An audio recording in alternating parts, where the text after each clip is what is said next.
আলম নদীর সাথে সমঝোতা করে দীর্ঘস্থায়ী সিদ্ধান্ত নিল। আগামী পূর্ণিমার আগেই চাঁদের দেশে বাড়ি বানাবে। নদী সংলগ্ন শতবর্ষী বটবৃক্ষ, মৌসুমী ধান ক্ষেত, স্থানীয় মাছরাঙা, সাদা সাদা বক, পাড়ের উপর আছড়ে পড়া ঢেউ জোরালো সমর্থন জোগালো। মেয়েটি পঞ্চবলী স্কুলের নবম শ্রেণীর ছাত্রী। আশানুরূপ সাড়া পেয়ে প্রত্যাশার পাখা স্পর্শ করল বঙ্গোপসাগর। ছোটবেলায় পুষ্পবাগানের সাথে মিতালি গড়েছিল।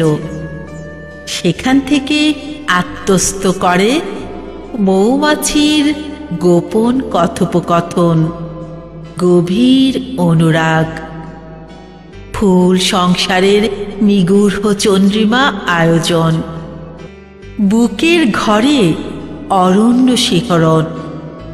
স্বপ্ন দেখাতো ভিন্ন পৃথিবীর আলোকিত উৎসব। মানুষের অভাবনীয় সম্ভাবনা কস্তুরী বিলাত মায়া ভরা রূপালী জানালায়। এভাবেই বেড়ে ওঠা মেয়েটির। বাড়ি নিয়ে ব্যাপক আলোচনা করল রাত জাগা পাখি।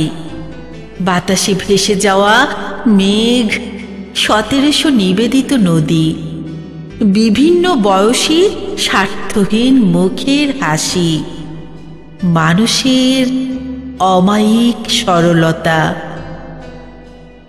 কিছুদিন পর মেয়েটিকে আর খুঁজে পাওয়া যাচ্ছে না। তার পরিকল্পনা আলোচনার বিষয়বস্তু হল।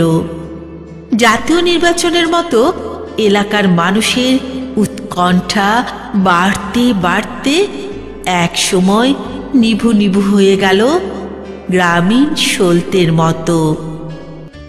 এখন সে এক যুবকের নববধূ হয়ে চমৎকার বাড়ি বানিয়েছে বুকের প্রশস্ত জমিনে।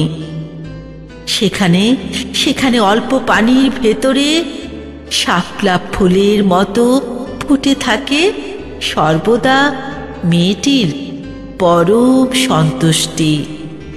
ভালোবাসার জ্যোৎস্না ছড়াচ্ছে পৃথিবীতে, ভালোবাসার জ্যোৎস্না ছড়াচ্ছে পৃথিবীতে।